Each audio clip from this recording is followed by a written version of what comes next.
I cut the video.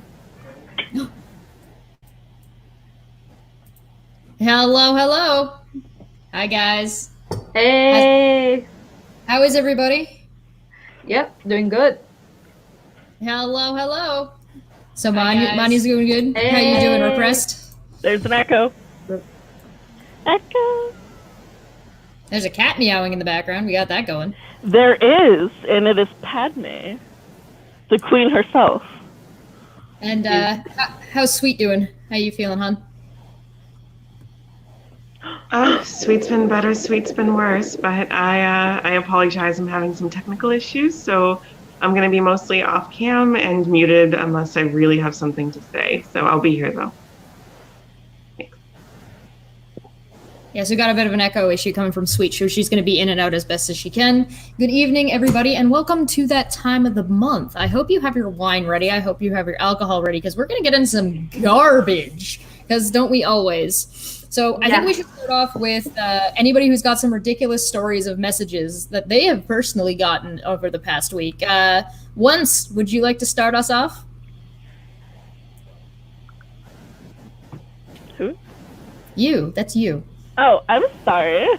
I'm not used to being called by this new tag. I'm sorry. Just getting used to a new tag. Well, hello, everybody. It's Once Repressed, or as I'm known on Twitter, the Serrated Kiss, because I made that when I was emo. Ooh, nice. Yeah, there's not much to say. I'm kind of the whorish wild card of the group. So yeah. Hello. Have you gotten up to any shenanigans this week in your DMs? I have. I've been dealing with a little, a fuck boy, as they say. And so that was fun, trying to be very polite and be like, no, I'm not really interested in you. I don't understand why you keep trying to bring up our past that we don't really have. And then, he immediately went to show me your tight C word. And I was like, oh, all right. Good. Yeah. He was being very nice and very formal, and then he jumped to that, and I was like, all right, that'll be $100. And he's like, I'm seriously not paying for that. And I was like, I'm serious. He's like, well, then I guess you're seriously not seeing anything. So exactly. Coming across like a nice guy. He kind of, yeah. It's more like a lot of times when men know you, especially from high school, they'll try to use some form of emotional manipulation, oh, I miss you so much. I haven't seen you so long. Oh my gosh, how are you? Yes, yeah. Well, no, it was pretty blatant. He's a very blatant person. The last time I talked to him, I was telling him I definitely wasn't interested, and so he sent me just an unsolicited dick pic. So I was with my current boyfriend at the time, so I sent him a picture of my boyfriend's flaccid penis. So he blocked me off of Facebook. And that was I don't know, 4 years ago, almost 5 years ago now. I would like to see your downstairs sends pic of downstairs. not the downstairs they were expecting. Exactly. Ooh. I'm a wild card. You can't be giving me this stuff in my DMs. Oh no. What about you, Unicorn? What have you been up to? I've just been doing my 2 jobs, and been busy, very busy, and I haven't had anything like that much, but I did have an incident on Twitter where I was giving an opinion about a situation, and someone just slided in, and it, surprisingly, by the looks of their profile pic, it was a woman who came in, saying that just calm down, you get worked up too much, and blah blah blah, and I'm like, excuse me, I don't ask for your opinion about what I'm feeling right now. If you have any comments on what I've suggested or what I've opinionated about, then that would be good. Or else you can shove your personal opinion up where the sun doesn't shine. Yeah, I remember seeing that. You were having none of it. You were like, I mean, you don't know anything about how I feel, and you don't get to dictate how much I feel something, and none of that is part of my argument. So if you have an argument, come at me. But other than that... Yeah, it's funny though how they try to dismiss your opinion, how valid it might be, by just saying, oh well, you're too angry, so your opinion doesn't matter. So I'm like, really? Right? Yeah, What? Yeah, there seems to be a lot of like a projection of, oh, you must be emotional, and so if you are emotional, it somehow makes your argument an argument from emotion, which is not what that is at all. It's like No. a compilation of those two things when one is this, one is that, and they're just Yeah, they try obfuscate the two. yeah, and those things don't really go together. Nope.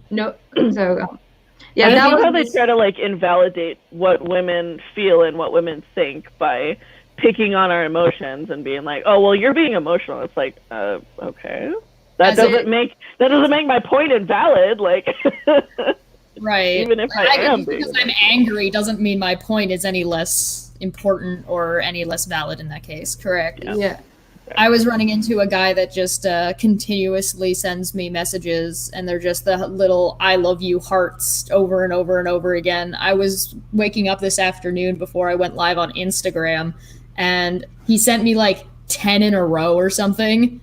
So it was just like bring, bring, bring, bring, bring, bring, bring, bring, and I'm like, What? why? I'll have to show you guys at some point. I'll take screenshots of it, and Yes, like please. you can see the dates. It's pretty nuts. But I don't want to show the guy's full name. I'd feel bad. So I'll have to take some screenshots and show them to you. Do you guys want to let me know if this seems familiar to you? Wow, you're so gorgeous. Thank you. You're welcome. Smiley face, smiley face, smiley face. So you always know when this happens that you're running into some trouble. So So have you considered breaking up with Name? Just trying to look out for you. I can definitely treat you better. Wow, thanks. Oh yeah, women always need someone by themselves, like, besides themselves, like, to look after them. Women can't look after themselves.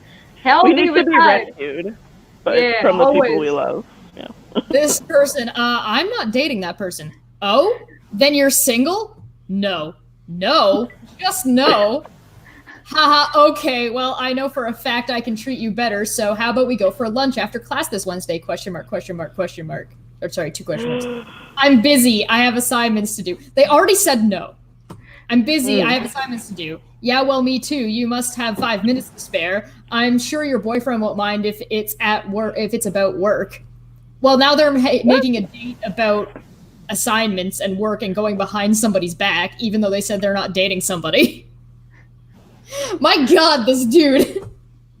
I don't have a boyfriend. Just drop it. I am busy. End of. You're not even in my class? Question mark. Oh boy. You said you had a boyfriend. Why you lying? Why the F you lying? Why the you F you lying? Oh my God. No, I'm not in your class, but I know what classes you take. Oh God. Wow. Oh no. That's so creepy. Scary. Stalkerish. Oh my goodness. Because I knew you'd take it as an invitation to start going all nice guy on me, and I've seen enough our nice guy posts to see where this was going. I mean, she wasn't wrong. I'll give her that much. Surprise, surprise. How the fuck do you know what my class? Do you know my classes? Who are you, dude? Yeah, I'm a nice guy. Well done for figuring that one out, bitch. Damn now. Uh-oh, we lost Manya. I'm sure she'll be back. It's okay. She laughed herself to death. Oh no, we killed her. You know what? I'm so sick of these lying hoes. I give you a chance, and you go all fucking. Oh, look at them. They're getting so mean. Here I am going out of my way to learn your class schedule, and you won't even give me a chance. All right, bye, mate. Oh no. I'm so nice to have stalked you. I'm such a nice person doing this stalkerish thing and learning your schedule. Ooh, you. All right, mate, bye. You lost out. Have fun regretting this for the rest of your life when you're stuck with dickheads that won't even give you the time of day. Remember this moment. Wow. So boo-hoo, get some help, you fucking moron. Oh my God. Wow. It's like they think that, I don't know, some people think that they're doing a favor to someone by asking them out. Like, come on. Learn to take a no. Like, I don't get it. Like, humans in general gets rejected like in so many other avenues throughout their life. But for some reason, if a woman or a girl rejects them, they're just like, how dare you? It's maybe because, flabbergasted, and like, come on. If you can take no at at other avenues, why can't you take a no from another human being? Like, come on, take it in your stride and move on. Well, okay, so this person thought this woman was dating somebody, then didn't take a no, thought they were dating somebody, said they could do better than that person, then didn't take a no, then tried to go around the fact that they were dating somebody, then tried to make it sneaky and say it was about work and not really a date to get around the boyfriend. Then they said they were busy, and then got immediately aggressive when they said no, when they were like, I don't have a boyfriend, drop it, and then immediately accused them of lying. Wow. Wonder why she was lying, or why they were lying. Wonder why.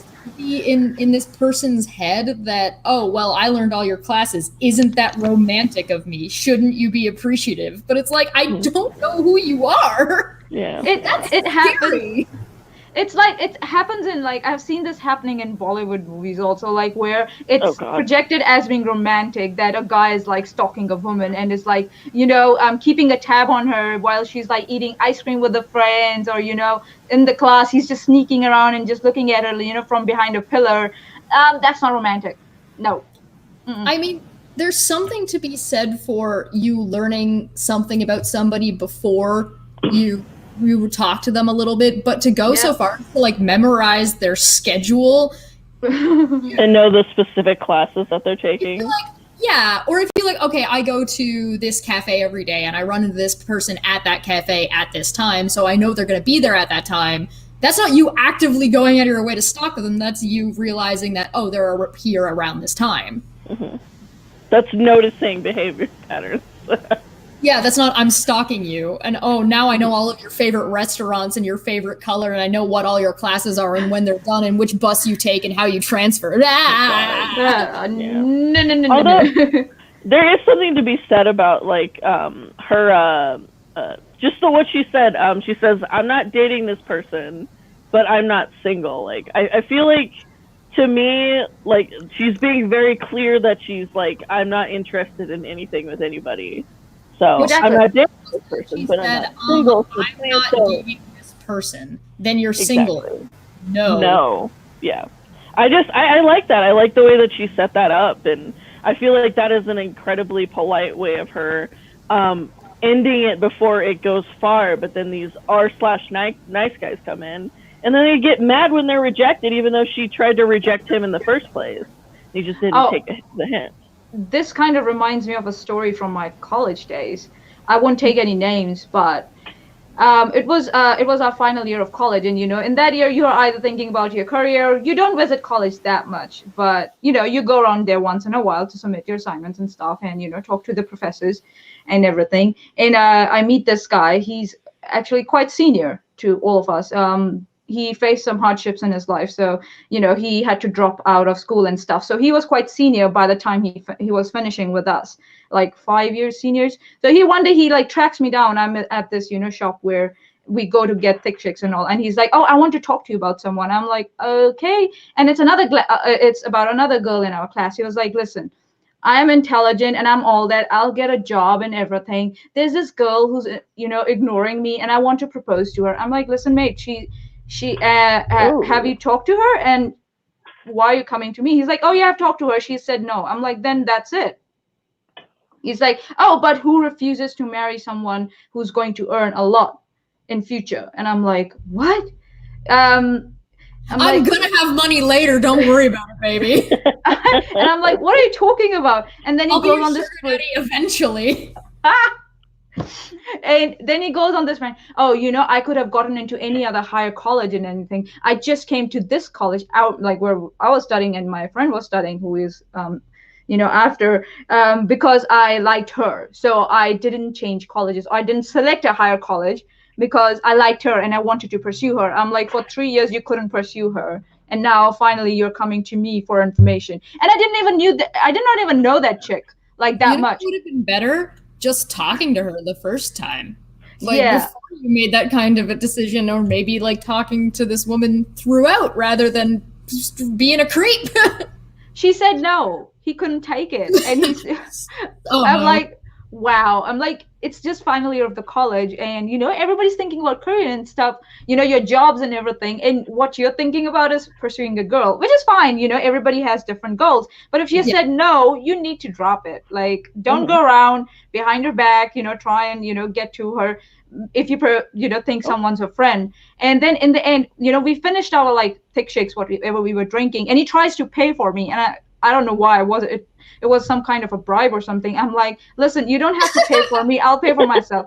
And the guy, and the guy who was at that who was serving and everything, he heard the conversation, and he pinpointedly told the guy, no, you're not paying for her. I'll take her payment from her. Thank you very much. I'm like, just don't worry. Just go away. It was so creepy. Oh God. Yeah. Sweet said, I'd say there's a fine line between showing interest and stalking, but there really isn't. It really isn't. It's a pretty thick line. Exactly. Yeah. You're right. You're right. It's like a river. It's definitely like a river. It's not even a thick line. And it's a deep, deep hole you're about to fall down. Okay, so I got another one, and this is about gaslighting. Are you ready? This lady was fed up. I'm not gonna lie. Okay, the fact that this is from the Am I the Asshole sub. So okay, so the fact that there are women on this sub pretty much every goddamn day being treated like shit by the men in their life, and then come on here asking if they're the asshole means we got a problem here, guys. Why are there so many men out there gaslighting their partners into thinking they're the ones who've done wrong? Women, if you're in these situations and feel like you're being treated unfairly, it's because you are. He's gaslighting you into thinking whatever is happening is your fault, so you don't leave his sorry ass. Walk the fuck out the door and find a guy who respects you and treats you right.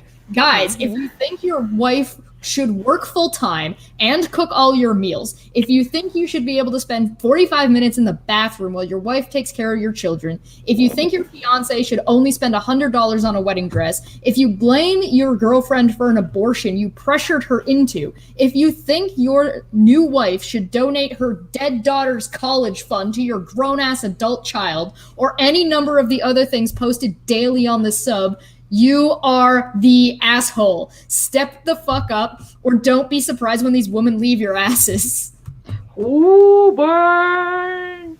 Oh boy. This person, you know what? They might not have been a woman. This person was sick and tired of seeing the same thing over and over again, of women being like, I don't really know. I feel like this isn't really fair, but I don't want to be unreasonable towards my husband. But I just want to not have to do the dishes every single night.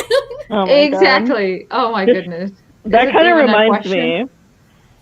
What? Smitty says, women can spend 45 minutes in the bathroom, but not men. No, I think I'm assuming you're joking, but that's not the point. The point is that when there's children around, you can't take that amount of time and expect one person to do all the work every time. If you're getting 45 minutes, then she should get 45 minutes. Mm-hmm. Yeah. It's about a balance. It's the same with spending $100 on a wedding dress. That might be a lot of money to you. It's about that balance. You shouldn't make them feel bad for wanting to spend the $100.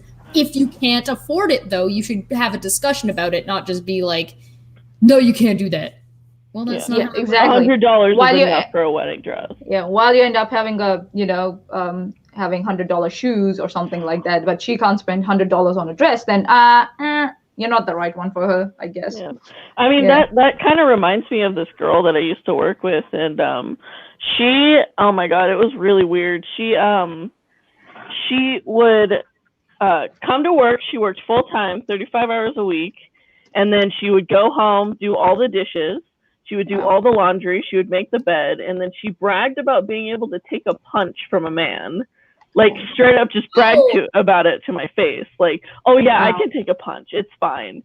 And then she was talking to one of her other friends. I really didn't like this girl, but I was listening to her talk, and she was like, oh yeah, no, last night my boyfriend flipped out on me because I didn't do the dishes, and I didn't wash the bed and make him dinner. So she does a 3-course meal, works full time, does every single one of the chores around the house. He literally doesn't do anything. And then come to find out that she also performs fellatio on him every single day. And then he turns around and cheats on her within the first 4 months that they're together. To me, that is like the quintessential, like, what are you doing? My God, Yes. that's not okay. And she probably thought it was her fault. Oh, this man cheated on me because I didn't blah blah blah blah blah. Exactly. Basically, and it was insane. A girl who's literally indoctrinated into the fact that she needs to brag about being able to let a man hit her, and then turn around and she's still with him even after he cheats on her, and she performs all these things, and she's like trying to give me all this relationship advice, and I'm like, no, girl, no, you need to get yourself. You don't know what a relationship should look like in the first place. That's so bad. Yeah. So you guys are saying you were running into some kink shaming between Sweet and Unicorn, and I'm sure once you would recognize a little bit about that. You guys, what was going on? Which one was that? Sweet, do you remember that? Sweet, can you see it? I don't know. Kink shaming. She can hear you. She can hear you. You have to. When was that? Was it on Twitter or was it somewhere else? It was on Twitter. Give Sweet a second. She's got a lag. She's got a delay. So let her unmute and then talk. Okay.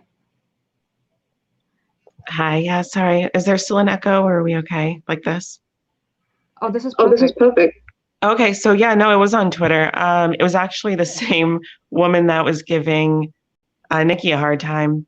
She has been coming on to random posts and that are unrelated to kinks, but then throwing my kinks in there in odd ways. And one of them was that I had mentioned at one point, or I'd shared a meme or something about being choked and how I enjoyed that and how not to judge people for enjoying that, yada, yada, yada. She decided to say that it made me weak, and especially because I didn't choke men back, that made me a victim. And it was ridiculous. Because first of all, it was assuming why I enjoy that. And then it was assuming that I didn't do it back, which nothing implied that. So it was completely a troll move. But the fact that especially a woman, would use something like that to troll, I thought it was just pretty awful. So I'm going to go back on mute and let you guys, what your thoughts are on that.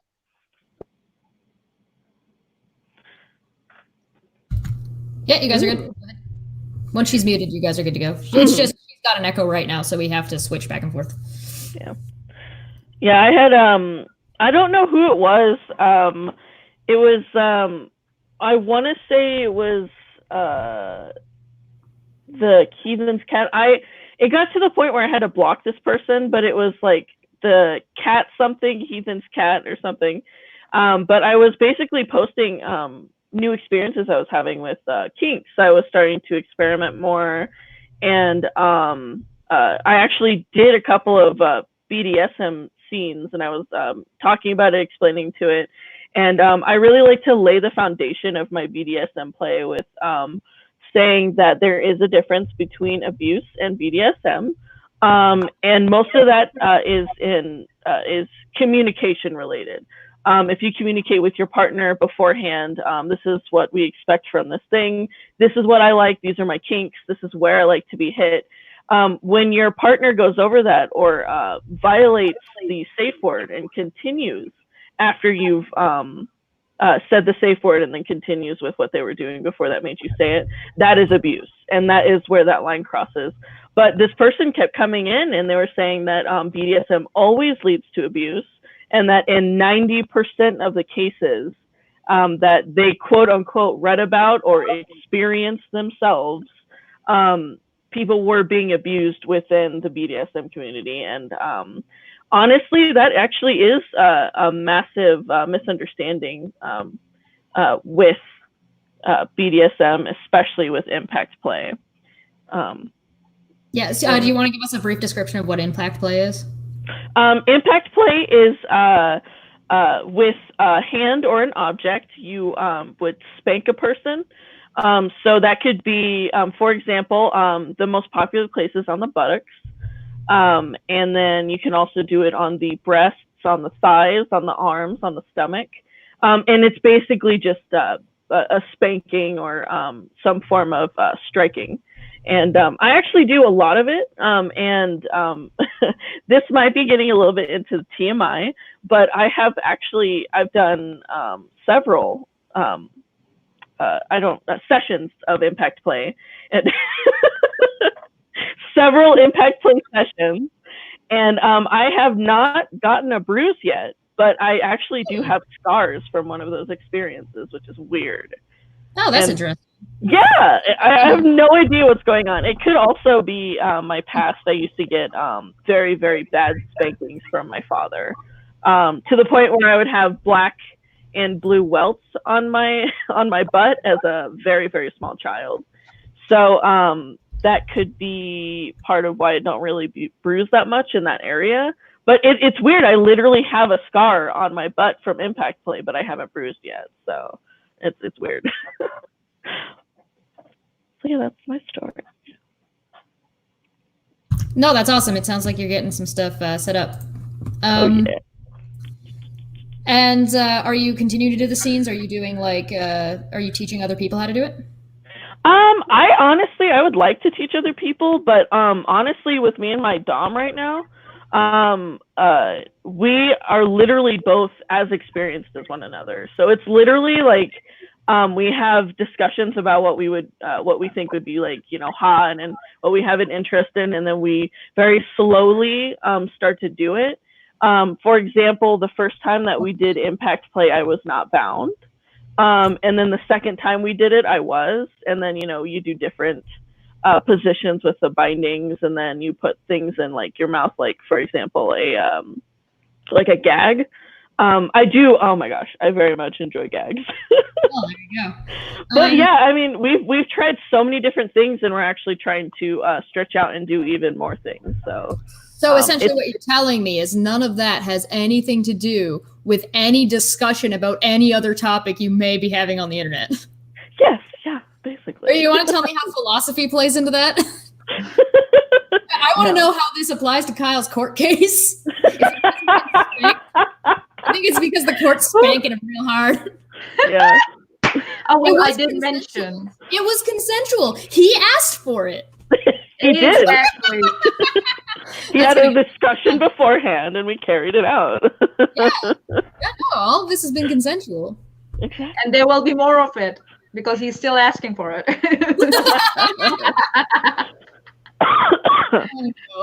Oh no. Oh, all right. Cool. So that was what was happening. Was this woman is going around, supposedly a woman. She may not be a woman, but as per their avatar, they are presenting themselves online as a woman, and they're going around kink shaming other women by saying, "Hey, you're into this kink, therefore you can't say anything about women's rights." Oh, what? Wow. What? It's like saying that because I like ice cream, I can't tell other people I can't talk about food or about diet or anything like that. I like vanilla ice cream, therefore I can't talk about chocolate ice cream. Exactly. Yeah, that's a better example. Yeah. Yeah. All right. Do you guys want to see the next one I got?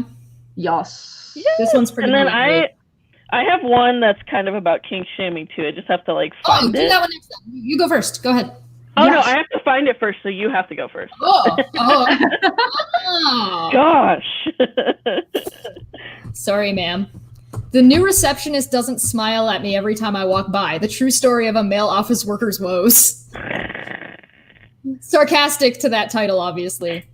But fuck, if this guy didn't actually complain to our small department multiple times in less than a week about this shit. Sorry about the language, but I'm sat at the back of the room, in the break room fuming a bit.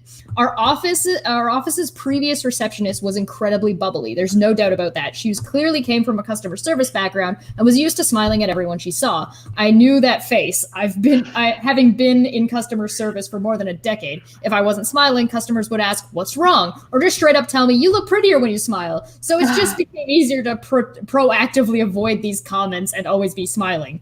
Anywho, this receptionist was replaced last week, and my coworker, 35-year-old male, has already whined 3 times that he misses the receptionist because she was pretty and smiled at him. Well, A, because she was pretty and smiled at him, while receptionist B isn't as good to look at and never smiles at me when I say hello. This motherfucker thinks it's women's job is to smile at him specifically, and worse, that the new reception can't possibly be good at her job because she isn't pretty in his eyes. I'm calming myself down before I consider my next steps. Thanks to this stub for existing. Oh my goodness. So let's dive into this for a second. Manya, have you been working customer service recently? Yes. Have you been running into this problem? Oh yes, a lot. Like especially like older men when they come in, they're like, you are at the end of your 8 or 9 hour long shift. You're tired, and all you are thinking about is going home, right? And this guy comes in. Oh, it would be better if you smiled, and I'm like, bitch. I want to go home right now, and and I want to make sure that everything's tidied up before I go. Smiling is not on top of my list right now, and I'm tired. My feet are aching. Go and look at a movie or something if you want to see women smiling. It's so irritating. Oh my goodness, it's so irritating. What about you? What about you, Nikki? You deal with customer service a little bit, don't you? Oh God, yeah. That's like that's been my main job for a while, and then I was a cook for a while because I couldn't do it anymore. You ran to the back. You're like, no, like I can't do this anymore. Dude. For real. No, I mean it's actually really cool going from customer service to the kitchen and then realizing that the kitchen is a very male-dominated thing, and there's a lot of like sexism that goes on in the kitchen, whatever. And then also like the stories that some of these girls tell. Oh my gosh! But I just have like a very naturally like cranky face. Like I literally in my He's got driver's license picture, I'm smiling, but then I look at it and I look like I'm purposefully scowling at the person. Like my resting bitch face is on point in so much that it's incredible. I look so angry. I would expect this kind of complaint from like an old man, but this dude is 35. Exactly. And how much you want to bet? How much you want to bet he wouldn't have an issue with her being attractive if she was paying him as much attention as he thought the other girl was giving him? Oh no, he would have had problem. Yeah, he would be like, yeah, she's smiling at me. Now I can work for the rest of my day. I have renewed energy. Oh, actually, I have a question for Nikki.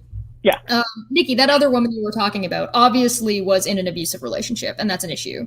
Yes.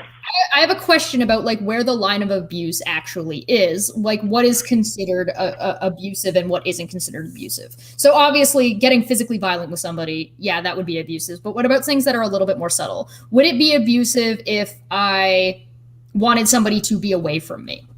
So if I was like, let's say I got in an argument with a significant other and I was just like, you know what? I just need some space to myself. Please step away. Please don't be in the same room as me. Like if I'm in the living room, let's say. If I'm in the living room, I'm like, please go to another room. I need my own space. Would you consider that abusive?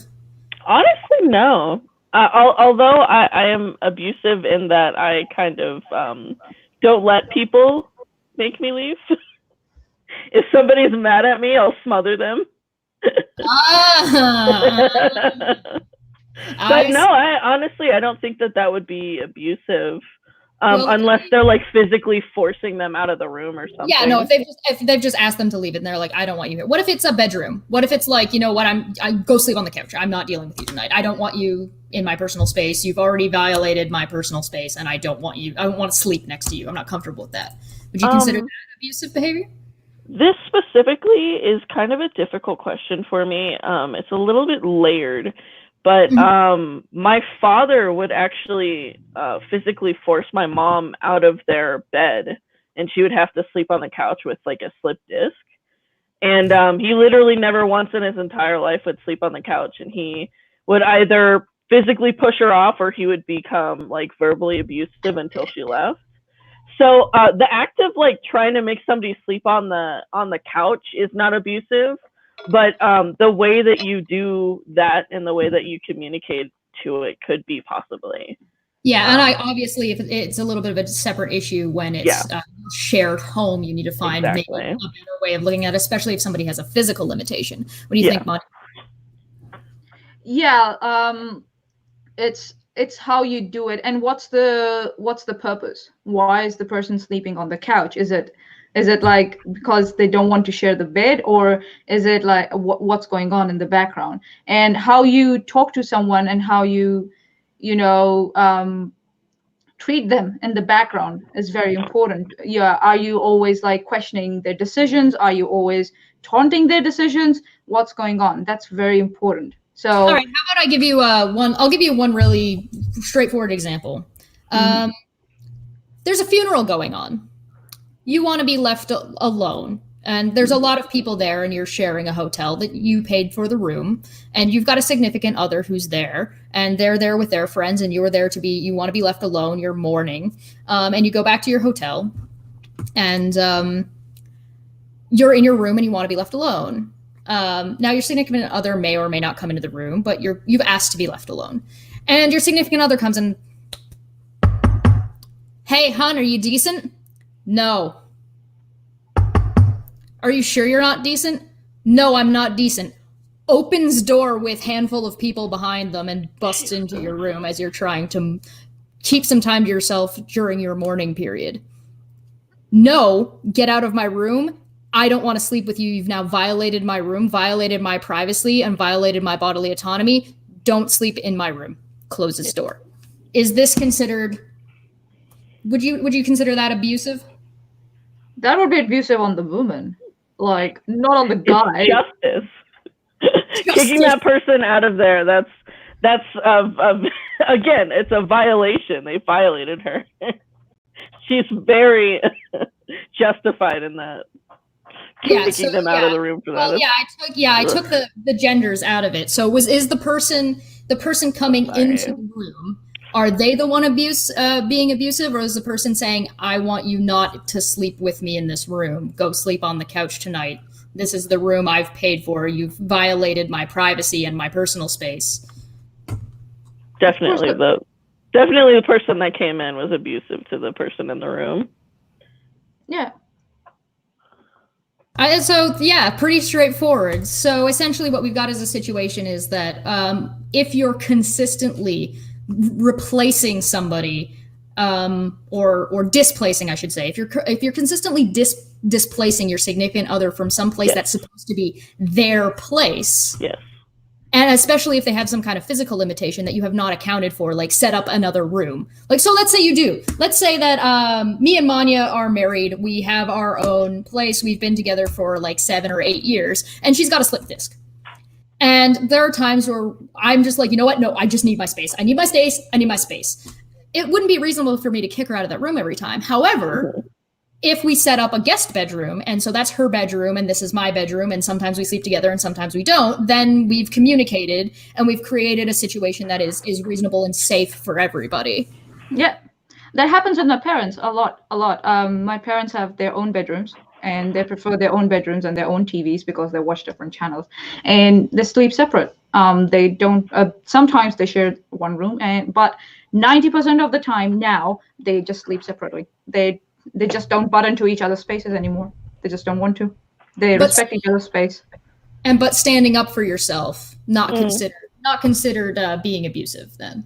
No, if you're making proper arrangements for other person, when you're sharing the space, then it's you're not being abusive towards other person. But if you're just kicking them out of the room without considering where they will go, then that and you're doing it regularly, then that might be abusive. But but when you have already paid for the room and you have told your significant other, "This is my room, you have your own room, can you please stay out of my space? I need time, I need space," and they still barge in with a party of other people, that's very unfair, actually. Yeah, it's abusive on the other end. Yeah. Yes. I like how you said displaced. When they're being displaced from their living situation, that is 100% different than if you've violated somebody's trust and then expect to just still get to be around them when they're still needing space and mourning and stuff. Sweet, did you want to jump in here?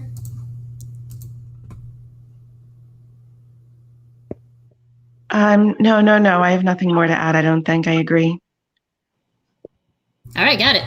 I realize that I can control everybody's mute, so if you're going, as long as I know, I can just mute everybody else. I have all of the power. I have the power. Pow! All right. So here's the next one. This one's more just like a fun fact that I found today that I thought you guys might actually like. And so it's about tattoos and mammograms. Right? Weird, right? Okay. So I'm not sure where to post this, but something recently happened to me in regards to my first mammogram. And I want to help spread the word to others about it. At 41, I had my first mammogram a couple of weeks ago. A few days later, I was contacted saying that they needed to do an ultrasound because there was some kind of calcified lymph node found. I have a personal rule to never Google abnormal test results before I go to the doctor, so I wasn't freaked out before I went in. Smiley face. Good advice. So they do the ultrasound, and the tech leaves the room saying she'll be right back with the doctor shortly. The doctor, Dr. A, returns a while later and introduces herself and one of her female colleagues. Dr. A asks me about my tattoos. I have a large one on either side of my rib cage. She asks if I have any on my arms, and I show her the only one on my left wrist. Then she asked why and what. Then I asked her why, and what she told me was insane. She explains that tattoo ink can settle in lymph nodes over time, and that the ink from the ones on my torso had gotten into the nodes surrounding my breasts. The ink stimulates calcification on the mammograms.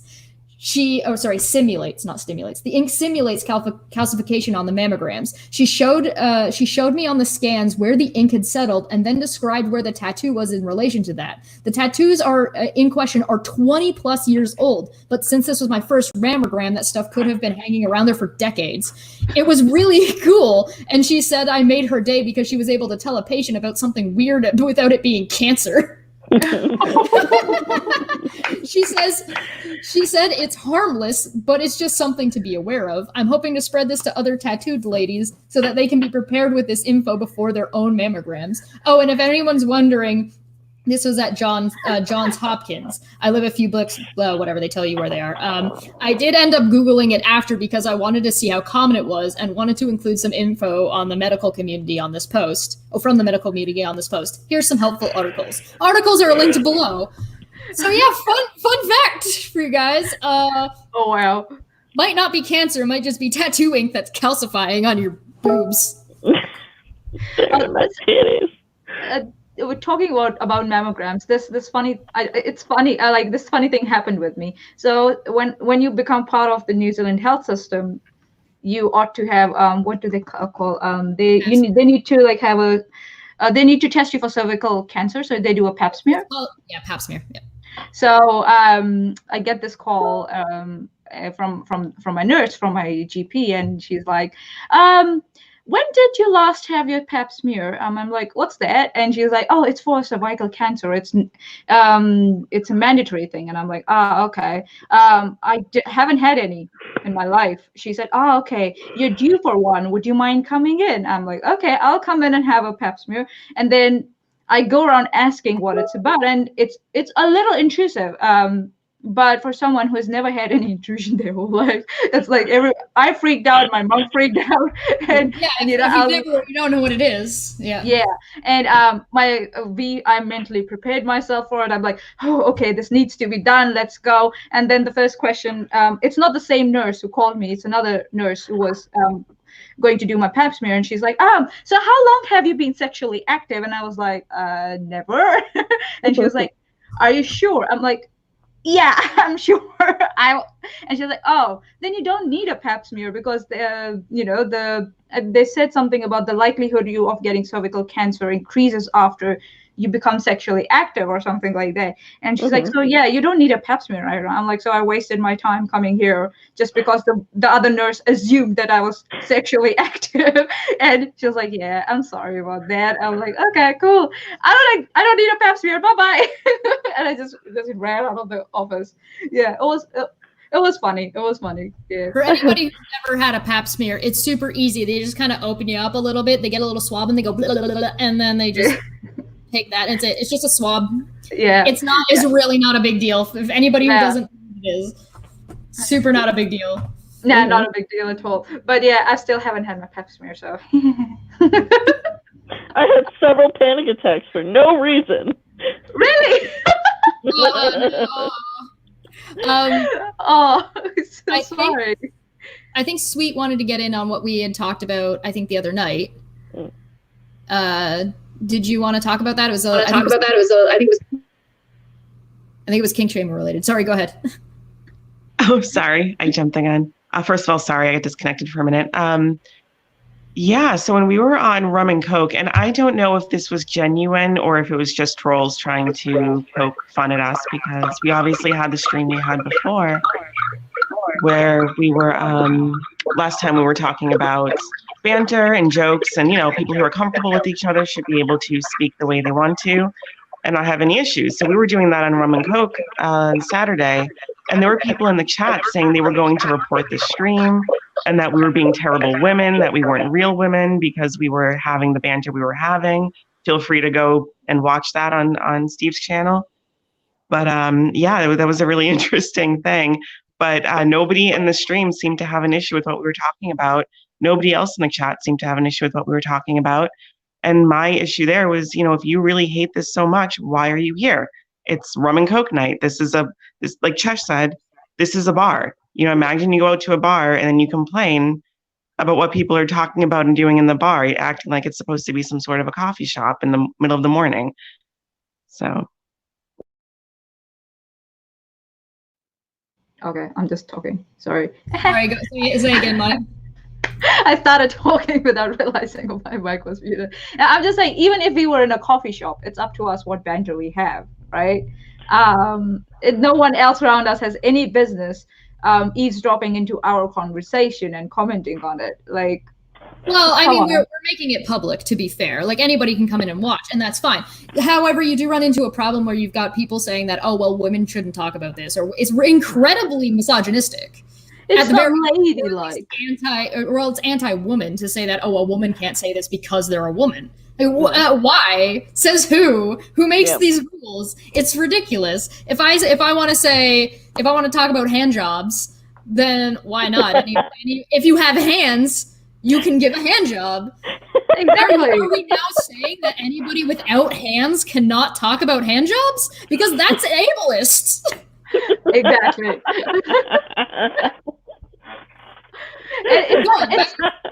It's so they funny. Can try. Even though we have boobs and we have a vagina, we are told we are not real women because we don't conform to their standards of, you know, what a woman should be or should be like. Like, which maybe is incredibly sexist.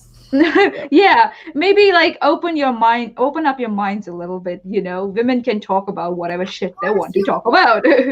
Or if you're more conservative and you don't want to have or be part of those kinds of conversations, change the channel. Yeah.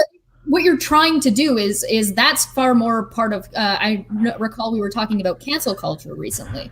That's far more cancel culture by saying women can't talk about this. So we're going to flag any woman talking about this thing. That's cancel culture. What isn't cancel culture is when we say, just go somewhere else. If we kick you out of our chat, that's not us canceling you. That's us not wanting to have to listen to you. And we're not required to. We don't have to listen to you. Go away. Yeah. But at the same time, it's not stopping you from existing elsewhere on the internet and having whatever conversation you want to have. Hell, if you're even talking about us, we're probably not going to stop you. Mm-hmm. Nah.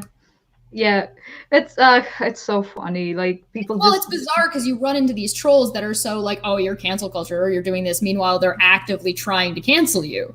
Yeah, it's like they twist the meaning of what the term is actually to suit their needs. Surprise, surprise, and act victim all the time. Like, oh my god, you're canceling me. What the fuck you were doing just now? Sorry. Shouldn't have said that word. It's not very ladylike. Oh no. It's kind of silly that like. He makes a good point. I'm gonna walk into your house and start yelling at you. Please respect my free speech. That's a good one. That's a really good one. Are we all gonna play the penis game? Why is it okay for men to have like locker room talk, which a lot of it, like, a lot of the times when you hear about locker room talk, it's not locker room talk. It's talking about abuse or having abused somebody, or you're going to abuse somebody. You're planning a crime. Whereas no, we're talking about how you want to abuse somebody. Yeah, that's the basis of your entire personality, is that you desire so strongly to abuse another person, and you just talk about it endlessly to other guys. Like, it's like that small hole in their heart. Yeah, it's like a power trip or something. It's about, because they have their own insecurities. They need to cover them up with something or band-aid them with something.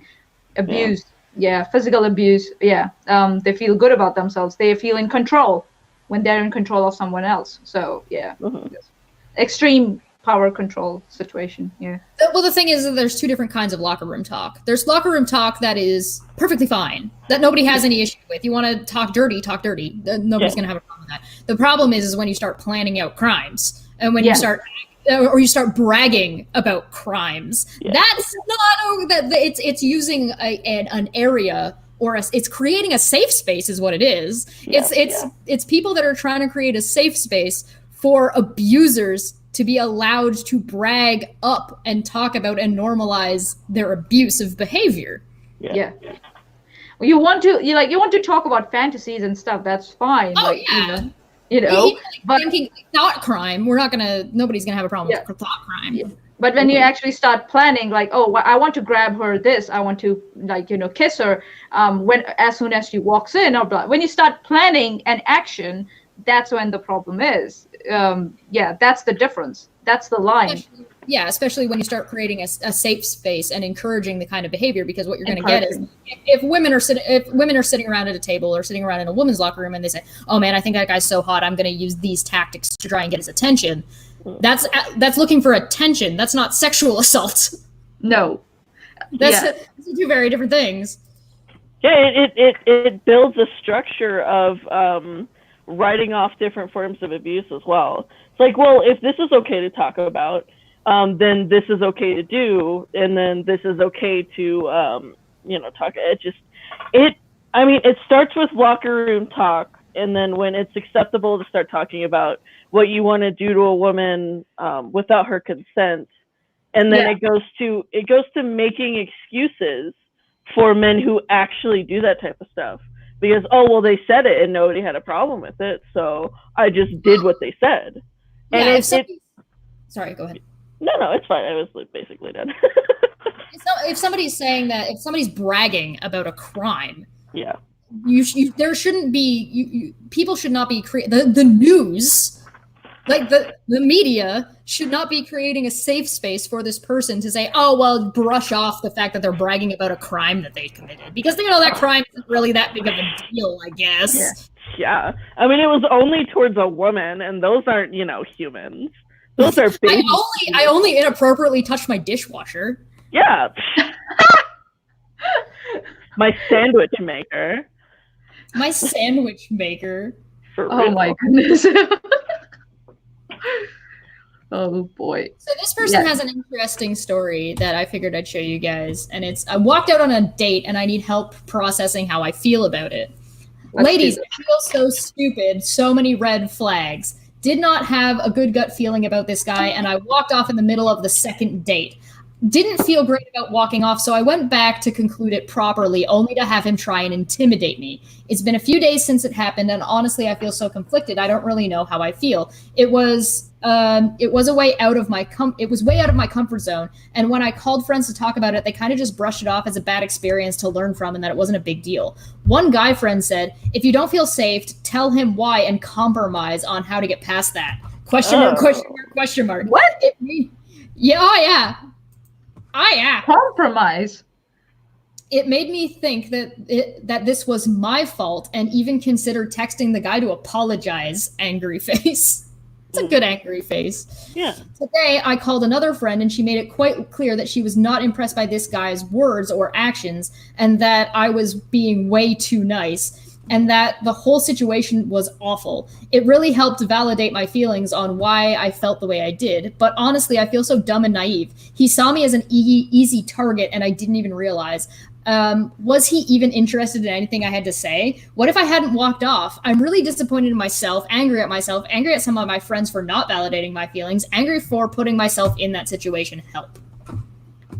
I would love to figure out what he did. Well, it says that she tried to just walk out of the situation and then went back, and then he tried to intimidate her. Yeah.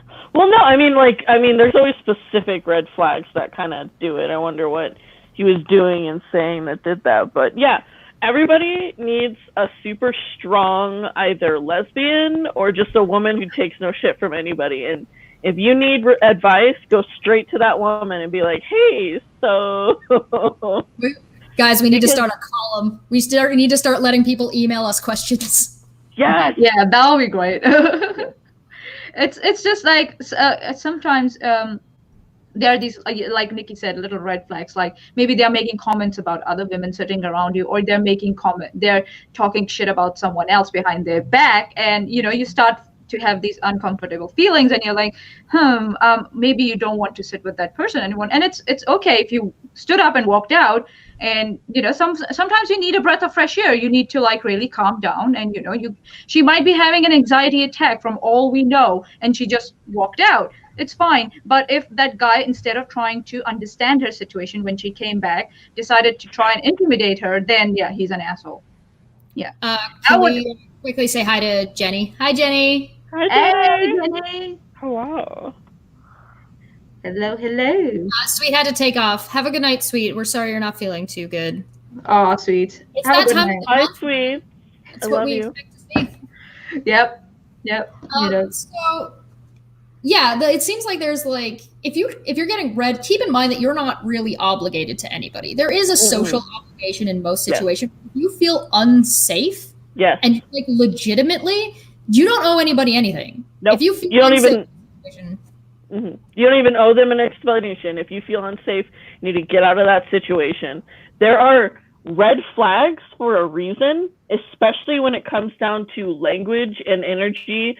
Honestly, it might make you feel weird, especially if you're an atheist or something, and you're like, well, his energy was off. That's not something that you should take lightly. If you feel uncomfortable around somebody, it's for a reason. And you need to either make a list of it, say it out loud, or go talk to somebody and tell them why you feel that way. You do not owe anybody any piece of your body. You do not owe anybody any piece of your time. You do not even owe them the effort that it takes to write down an explanation. You don't owe anything to anybody, especially men who are trying to date you and or fuck you. Come on. There's especially to somebody who wants something from you, no matter what. So there's a way to go about this situation. So if you're not comfortable in a situation and you don't really want to just walk out on them, you feel because some people don't like doing that, and some people feel bad, and some people feel awkward, and some people don't like confronting other people in one way or another, even if they know it's going to lead to confrontation down the line. What you can do in those situations, talk to the waitress, talk to the waiter, wherever you are. If you're at a cafe, go talk to one of the staff members. Because a lot of the times, especially if you're at a restaurant or if you're at a bar, they are well familiar, and they can be female, they can be male, they can be bigger, they can be smaller. Those people are going to help you in those situations. You're their customer. They want to help you. Yeah. So there are times where those people will try to take advantage of you, but best case scenario, those people will help you work through that situation, and they'll help get you out of it. And so what they can do is they can say, okay, no problem, you leave. We'll make sure to let him know what happened. Yeah. And then at some point, the guy from the bar might just walk over and say, hey, man, you got ditched. Sucks to be you. Here's your bill. It's like if I was a genuine friend and I was in the middle of conversation with someone and they just suddenly got up and walked out, I would be concerned for them. I would not try to intimidate them. If they came back, I would be like, hey, what happened? Did I say something? Yeah, did I say something? Something happened. Did I trigger something? I'm sorry or something. But some people are just so entitled. They think that other party just owes everything to them just because they decided to give them their time of the day. Come on, just get off your high horse already. We got an interesting question. If a man buys you a drink at a bar and you accept, what are your obligations? Drink None. your drink, I guess. Yeah. not even that. You don't have to drink that drink, and you can just put it aside and say, yeah, okay, whatever. Well, they said that you accepted. They said that you accepted. So say you accepted Okay. somebody. What are your obligations? Nothing. Yeah, I'm gonna finish that. Yeah. And it's the Nothing. same other way. If a woman goes and buys a drink for a man, what's the man's obligation? Exactly. Nothing. There's no obligation there. It's polite to say thank you. It's also polite to. Some women will accept they feel obligated to accept because you've already paid for it, you've already bought it, and they'll feel like social pressure to accept that thing. Yeah. And in which case, are they supposed to feel pressured into taking this thing and then owe you something more afterwards? So the point is that they don't owe you I anything. bought you a $7 drink that entitles me to your body. Okay. Well, a lot of the thing is that the most that you could expect maybe is a conversation, because that's an open. It's, hey, would you like me to get you a drink? How are you tonight? And then opens the conversation. But it's not a reasonable expectation. Sometimes people will just take your drink and tell you fuck off. Yeah. There's someone in the chat saying, "Oh, what if I save your life? Still, I don't owe you nothing because you chose to save my life. It's up to you. You could have. It's up to you. You can walk away if you want. For all I care, I would be dead anyways to care. If you saved my life, you chose to save my life. So you chose to buy me a drink. You didn't. It's not a contract. So F all. At best, it's a conversation starter. Like, I mean, like, I don't know. I would probably have a conversation with somebody at a bar if they bought me a drink, if they weren't like super incredibly creepy. Yeah, with us 0. If I buy you a drink, I expect nothing other than a thank you. Yeah, it's a thing. Nobody owes you anything, and that's everywhere. That's all across the internet. You see this a lot in the incel community, where they feel like they're owed. That guy we read about earlier. You lied to me. I learned your schedule. How dare you not accept my invitation to coffee?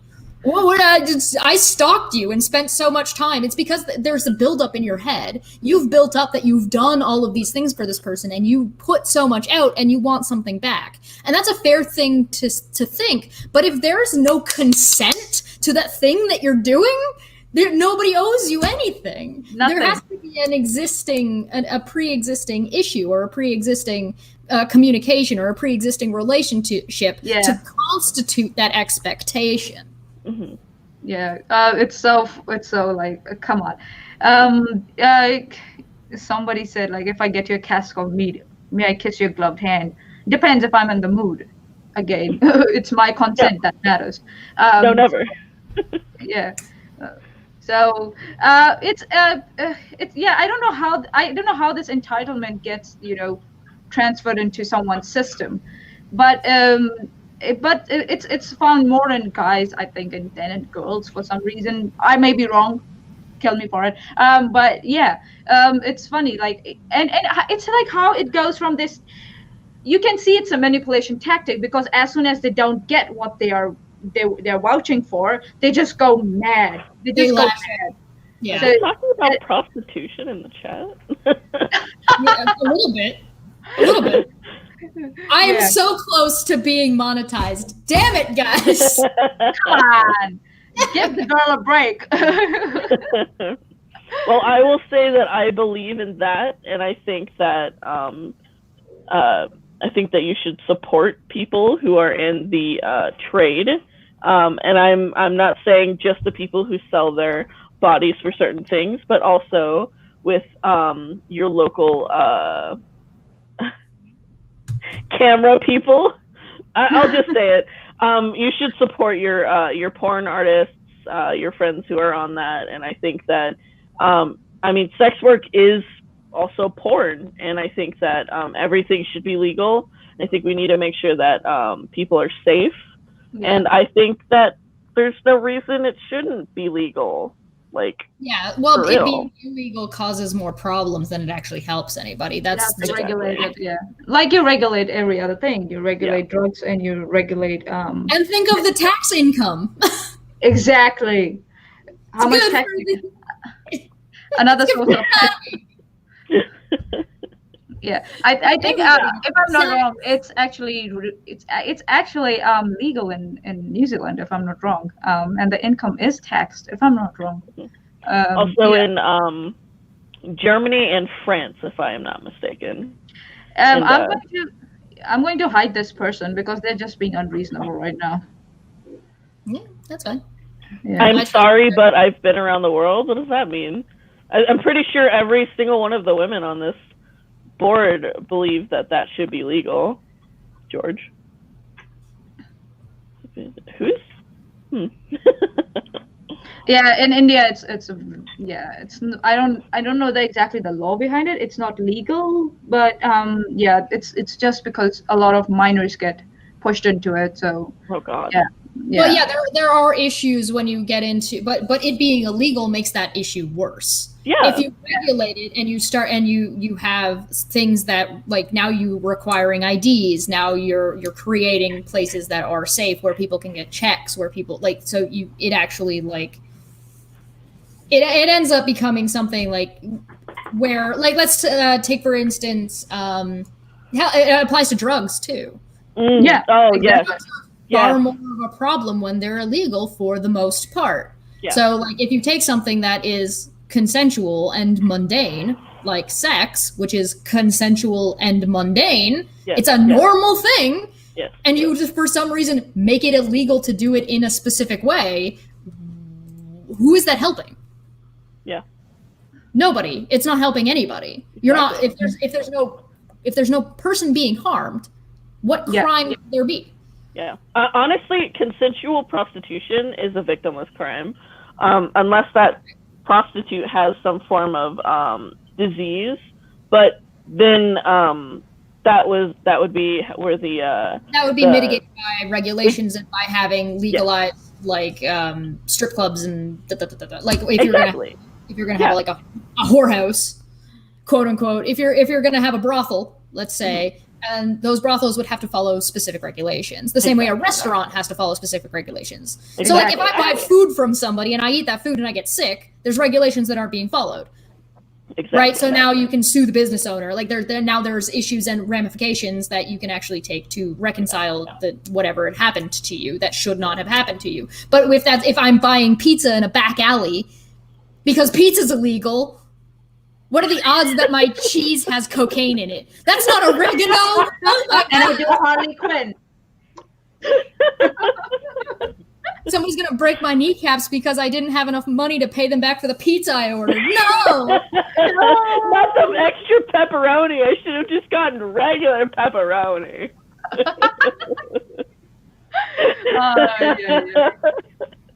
I really like that. That was a good comparison. No, but if you really look at it, the only people who are benefiting from victimless crimes being illegal, like drug use and prostitution, are jails. Honestly, like, for example, America has 119,000 private prisons or something, or every single prison is like a whole other issue. My God, privatized. Oh yeah. It's absolutely privatized. Yeah. I mean, when you look at it, the people who are using drugs in high volumes, statistically, are people who have mental illnesses. Well, yeah, people a lot of those people are victims. So instead of actually stopping the problem, you're arresting victims of a crime instead of people committing a crime. Exactly. And it's I read this thing. It's like, what if by fighting homelessness we meant giving people jobs? What if fighting the war on drugs we really meant just giving people education and treatment centers for the reason why they're taking it? You know, instead we're just literally throwing people in prison for. Helios makes a good point. Also, making prostitution legal harms the human trafficking industry, because why take the unnecessary risk of bringing illegal slaves to do legal work when you can just get local workers easier? Yes. Yeah. Exactly. Yeah. So, how did you guys end up dealing with that troll? By the way, you had that troll kink shaming you guys. What ended up happening? Me specifically, I just blocked the person, and I told everybody on the thread to stop responding to that person, Because when you're in a conversation and you're literally giving them either statistics or your own personal experience, and they just don't want to listen to you, and they're just trying to egg you on, it's just blocking them. Because the reason why I'm discussing and posting kinks is to put information out there for people. I want to foster a discussion, and I want people to tell me things about themselves and tell me things they want to explore and my own experiences with them. And if there's somebody coming in and literally lying and trying to turn the conversation on something that has nothing to do with what we're talking about, then they just need to go. Because there's literally no reason in arguing with somebody after a certain point. Yeah. Especially when they're just set into it. Yeah, and you end up with a situation where there could be a constructive conversation being had, but these people don't want that conversation to be had because they don't like what you're talking about, or they don't like somebody involved, or they're completely on that side of cancel culture, all the while projecting that you're the one doing all of the things they're currently actively taking part in. Yeah, exactly. They just want to go on a tangent and they just want to derail the conversation. Either that, or they don't like you for your choices and they just want to have a go at you. And like not interested in both. Bye bye. And and it's like the more you respond to them, the more they feel noticed and they feel important, and it fuels them. And they're getting what they want. Yeah. Yes, exactly. They're getting what. And when you stop that, It's fun to deny them what they're looking for. It's really fun. Speaking of which, I have a surprise for you guys. Ooh, so come on, let's do this. People have been asking me like what kind of messages I get and how do I handle it. Right. So oh, you deal with a lot of aggression, you deal with a lot of trolls, you deal with a lot of people just trying to slam you. How do you address this? How do you get for it? So let me show you guys. A lovely comment that I got left. This was on somebody else's video. This isn't on my video. And I said, that description though, damn, because they had an interesting description, essentially calling some people some trolls directly.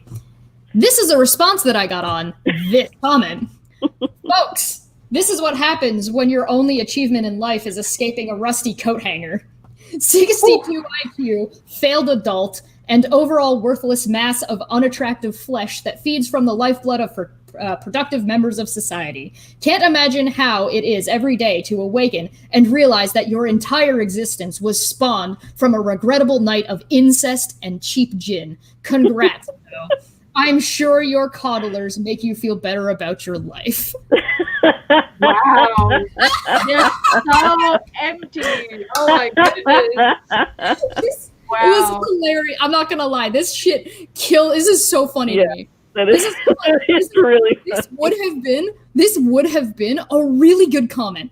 I would have loved this if this was actually unique in any way. The thing is this person is so bad, whoever this is so bad at this that all they're doing is echoing other trolls that have already been debunked. They're not even coming up with anything unique. If they had come up with something that was new, this would have been all they did was lump up a bunch of other stuff. Yeah.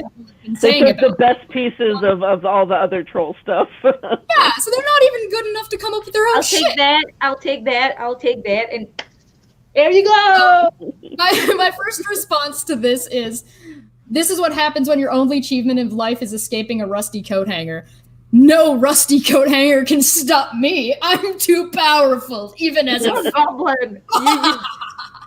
You're a goblin. Goblins are like, they can't be harmed by any object. Sorry.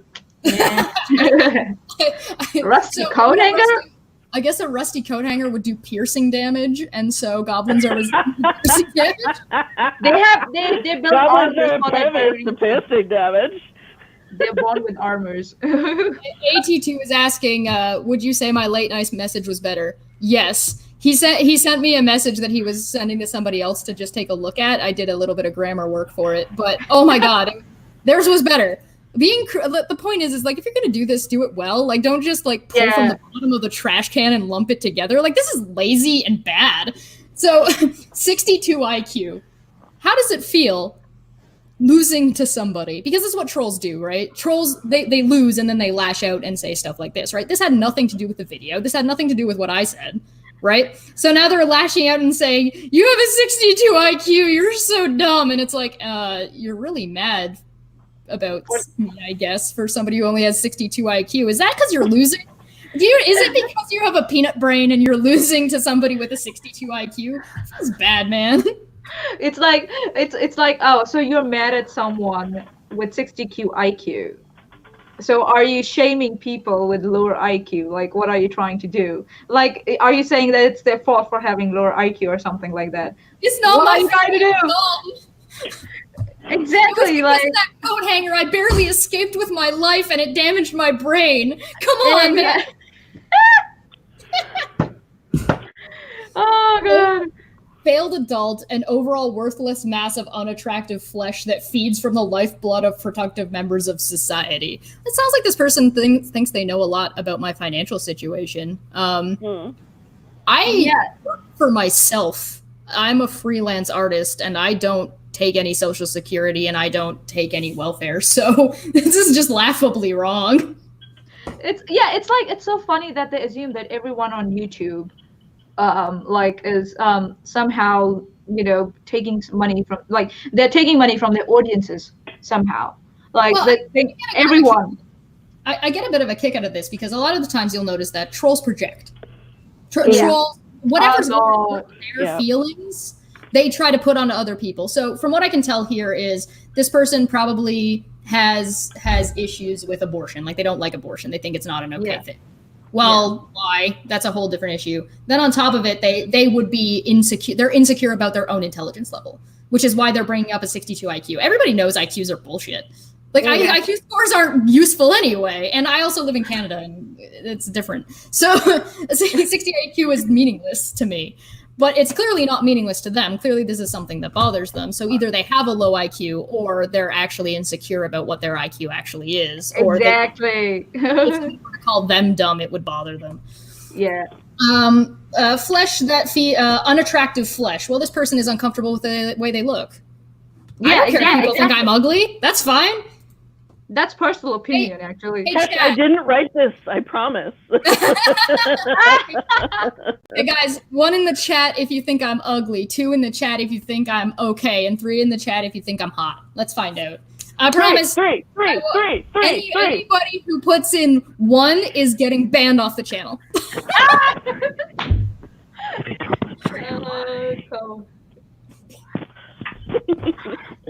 So I have I think I have that thing pulled up. Oh wait, no. I have that thing I was gonna read pulled up. The kink shaming thing. Oh, okay. Do you want to finish this one and then we'll do the kink shaming? Oh yeah, go ahead. Okay, cool. So I can't imagine. And obviously they don't like people who struggle in life, I guess, and who use social services. So, I mean, that's a whole nother problem. Like, what's wrong with shaming people? Why? Like, so somebody who has that low of an IQ is obviously going to be, has some kind of issue. So they might struggle to find work. And so I guess any kind of social service to this person, I guess maybe they're a Republican. Yeah. Exactly. Okay. Yeah, I think so. They have issues with abortion. They have issues with abortion. They have issue with people who have low IQ, and then they don't like people being on benefits for some reason. Yep. So can't imagine how it is every day to awaken and realize that your entire existence was spawned from a regrettable night of incest and cheap gin. Does this person have some problems with their inter-family relations? I think so. They have issues with their siblings. Ooh. They have to be American because that's a problem in America. They're from somewhere in the South. Maybe they're from Texas. Dude, Alabama's really bad about that. Oh god, it's okay. Bam. So let's see. Cheap gin. I mean, I'm not a big fan of gin, but I mean, I don't think there's anything wrong with buying cheap liquor if you need cheap liquor. Yes, if you're so they're shaming someone again for budgeting. Like, come on. Yeah. Budgeting. Wait, they're mad that you're using the government's money, but then they're also mad that you're buying cheap gin. Well, make up your mind. You can't. Wait, no, it was your parents. Your parents bought the cheap gin. Come on. Oh, so my Yeah. parents are wealthy, but I'm not. Oh, maybe that's Yes. why I'm a failure. Got it. Yes. Okay. Yeah. I guess continuity stands. Continuity stands. Congrats, though. I'm sure your coddlers make you feel better about your life. I don't know. I got a lot of 3s. Do you guys think I seemed upset that I needed coddling? Do they think I need coddling because I'm a woman or because I'm ugly? Yeah, but you don't. You need Probably confidence because both. You're a goblin. You're a goblin queen, and you constantly need validation as well. Validate me. Tell me I'm pretty. Oh God. Hey, that's me. I'm the one who needs validation. Come on. It's a classic like projection. It's a classic comment that tells you what projection is. Because they will pick up topics that they are worried about themselves, like they have issues with the siblings. They think they're ugly. They think they will definitely, like Shesh said, they will take it personally if somebody said you are a dumb bee, and they will go like, oh my God. Yeah, this person has issues with their intellect, and they think that it would be a problem to not be as intelligent. When not being intelligent isn't an issue. It's when you're an asshole that it's an issue. And you can be an asshole whether you're smart or whether you're dumb. You can be unintelligent and still have elevated you can still have decent conversations. It takes you longer to learn something. Or maybe you have to be told something over and over and over again before you actually finally pick it up. And everybody has something like that in their life that they don't learn very easily. So to say that this person is not comfortable with how they look, they're not comfortable in their family life, and they aren't comfortable with their intelligence. They also have issues with women. They have issues with women's rights. They have issues with social care and care for anyone. They're not very. This person is clearly not very kind in that society should help generally. That human beings should help each other. So it's an interesting read. But for anybody who wants to know, these are the kind of messages that I get. And these are the kind of messages that I get. Just like I said, this person just rolled a bunch of shit into once. They're not even creative. So it's like, maybe that's why they're concerned about their intelligence. Because they couldn't think of an insult on their own to be creative enough. They had to pull from the bottom of the barrel. They had to borrow it from other people, and then they're like, oh man, dang it, I can't even think of a creative insult. Dang it. Oh no. I feel bad. Well, either way, this is how you deal with these kinds of things. One, you have confidence. Be confident in who you are. Be confident in yourself. Look inward to make sure that you got your shit together. You know who you are. You know what you like to do, and that takes time to figure out. And sometimes it takes time trying different things. Secondly, have a good support network. Have people who care about you, who like you, who want to see you succeed. And that's not an easy thing to do. It's not easy to find those people. It is a struggle to find people that will actually legitimately support you and aren't trying to take advantage of you and aren't trying to this, that, or the other thing. Not easy to do. On top of that, laugh. These people, this doesn't matter. This shit's hilarious. Yeah, it's hilarious. And when you break it down like that. Yeah, like if you really think about it, sometimes it's worth it to stop and think about what a troll's actually saying. And once you actually have a good understanding about how trolls sort of think and how bullies, because that's what this is. That's all this is. This person is just bullying. So they're sad. They're sad, and they clearly have some kind of issue. Whatever their issue is with me, whatever their issue is with, maybe it's because of the people around me. Maybe they don't like that I'm successful and happy in what I do and in my life. So what? So at that point, like, what do you? That's how you handle it. It doesn't matter if it's going to upset you. Don't read it. Read it when you're in a good mood. If you're in a rough mood, know yourself well enough to be like, oh well, I'm in a good mood, so I can get through this. I can read through these and break these down. If you break them down logically, this shit falls apart immediately.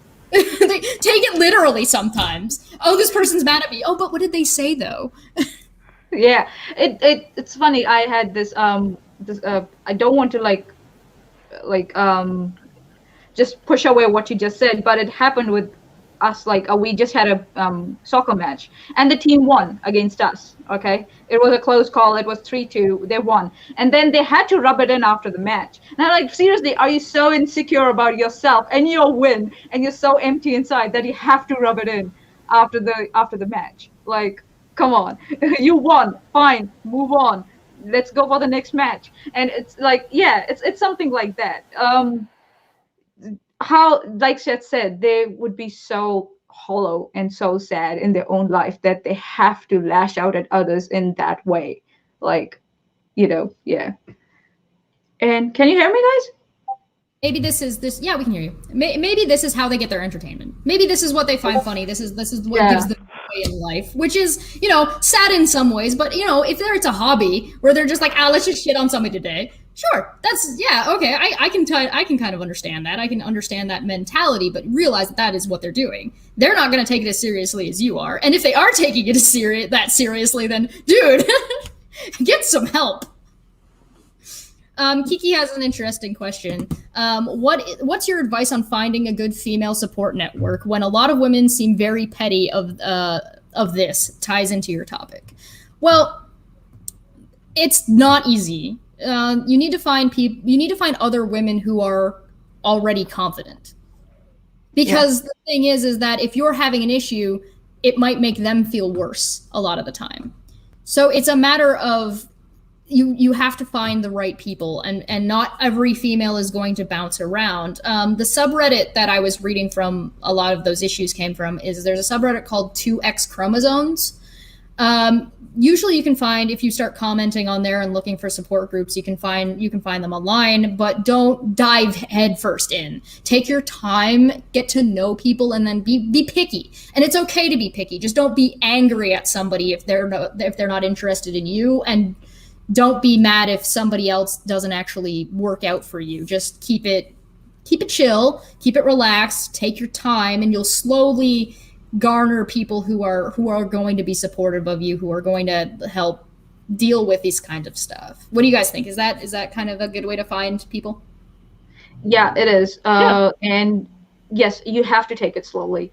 I know people are eager. You're eager to look out for support, and sometimes I have done that in the past. I have latched onto the very first person who has come into my life and looked for support. And please remember that every person has different level of confidence, and they are confident in different topics and fields. And so you might find some support on one topic from someone, and then you might find support or advice would be an appropriate word, from someone else on another topic. So it's important to have multiple people. You have a network of multiple people, not just one person, because then you're burdening them with, they might have their own issues too, and you're burdening them with yours too. So yeah, you have to be very careful. Just be spread out. Just be calm and be spread out. Take your time, and and with time the network does develop. So, and you can go on subreddits and all and find support groups. I'm sure there would be groups on Facebook too, but you have to be very careful. Some groups lure you in and then they turn out to be something else. So you have to be very careful, and you ought to know when to get out of there. So your best bet is probably to not look for a women's group. Look for people that you like. Look for people and join in communities and see who talks, who isn't. Take your time in different communities, and then kind of build your support group off of that, because those people don't all have to be part of the same group. You can find a group of people who like to, they enjoy plants. Let's say they're a gardening group. They enjoy gardening. And you find one or two women that you get along in that gardening group. And then you, Mr. P, I know that was late. I see you. Taking away your wrench.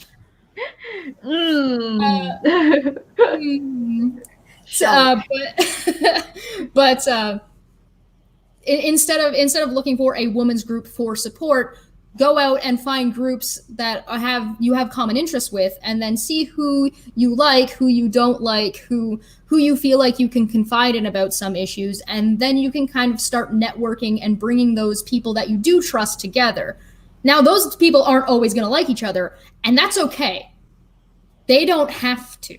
They don't have to like you, or they don't have to like each other. If Golden and Once didn't like each other, that doesn't mean I can't talk to Golden about something and then talk to Once about something else. Because those things are exactly. Now, if somebody does have an issue with that, then you might want to question that person as a confidant. Yeah. And just remember, it will be a trial and error thing. there will be times you will be disappointed. So don't stop just because you face disappointment with someone. It might not be you, it might not be them, it just might be the circumstances that it didn't work out. So just don't get disappointed and stop looking for the right people. Be It's an mindful of ongoing stuff. process. Yeah, be Yeah, careful be with mindful of things that go on in people's lives as well. Like, a person might be an awesome person that can listen to you, but if something has happened in their life that doesn't make them as understanding, then you just need to like take your time. Let people go through grief, and just because somebody's going through grief and their behavior has changed a little bit does not mean that they don't love you or don't want what's best for you. But definitely do pay attention to red flags, like catty things that women will say about each other. It's fun to gossip, but when it's like certain things, that is a red flag, you know? Yeah. And also just be aware, like there's a difference between gossiping or like that, or and putting other people down. Just be careful about that too. Yeah, for sure. Once, do you want to pull up or did you send it to me? Me? Yeah. Oh yeah, no, I have it on my phone. I could just read it off. Oh, you're just gonna read it? Okay. So while you are doing that, while she's reading that, guys, if there is any questions, ask us. Start putting in questions now. Put them in the live chat. Tag me to make sure, so that way I can make sure to pull them up, so I don't miss any of them.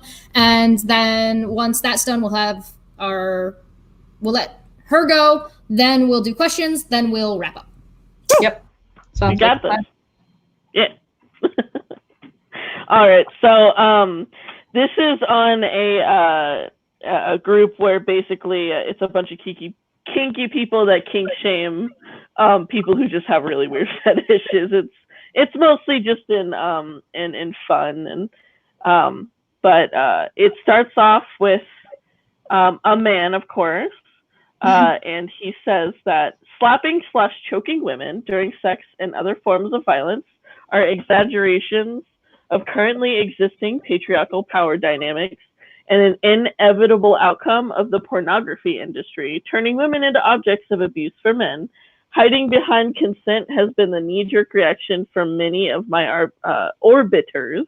Consent does not change the nature of this. The normalization and sexualization of the abuse of women has led to many men getting away with murder in the bedroom because courts ruled she consented to the sex that led to it. This is a horrifying trend of femicide, and the ontology that justifies it much deserves responses, critiques, and consequences that matter. And did that guy just slippery slope sex into murder? Yep. That's quite. And he blames the porn industry. What? I watched porn and it was aggressive, and so it led to murder. So murder's okay. What? Holy cow! For real. And like most of the people that are responding are men. Hey, before people get freaked out that we're wrapping up, it's a half an hour, guys. Chill, we're good. For real.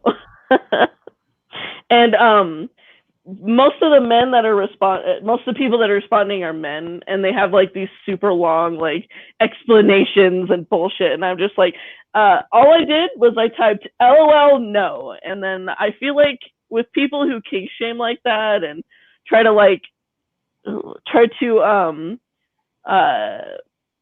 slippery slope certain things and just make really weird assumptions, I feel like the only response that they should get is an LOL no. Like, literally just write them off. Just make them feel stupid because they are stupid. It's funny, like they're justifying killing someone. They're saying that killing someone can be justified because of the consensual thing that's happening in a bedroom. No, he's saying that the consensual thing that is happening is the reason why people get away with murder. Yeah, it's not. Holy cow! Yeah, they're wrong. It's a slippery slope. It's a fallacy. It's a logical fallacy. Yeah, it's a logical fallacy. If you let this happen, then you go to an extreme example of what will happen in the future when you cannot infer that this thing will happen because of this thing. it's so funny that how do you make that connection? Like something consensual is going on, and you have drawn a line about that, right? And then about something about someone being harmed or killed, which won't be consensual at all. We know that. And you're comparing apples and oranges here. Something about which is consensual and that has a limit set on it, and something which was not consensual. Nobody consents to die in the bedroom. Well, I don't there are think some so. people who do. There are some people. Okay. Yeah, Listen, in a way. How about Okay. I'm actually 100% that you should be allowed to kill yourself. Assisted suicide should be allowed. However, I think That's another thing. But Yeah. you know, But you're talking about if somebody murder is non-consensual. Murder yeah, by it's wrongful killing. We're talking about wrongful killing. Yeah. There's rightful killing, with assisted killing and all that stuff, and then there's wrongful killing, that's murder. How is wrongful killing related to something that's consensual and going on? Nobody consents to wrongful killing. I don't know, how do you make that connection? I don't get it. Someone help me here if they can find a link. Yeah. Yeah. Yeah. The whole argument is just a slippery slope fallacy. You could essentially answer that with a gif of somebody going down like a toboggan on a hill. It's a slippery slope. Oh my god, what did I do? Oh god, I've fallen into murder. Oops. Oops. It was an accident. Okay, so we got a couple of questions. Was that the one you had, or was there more? No, that was it. Yeah, that I just thought.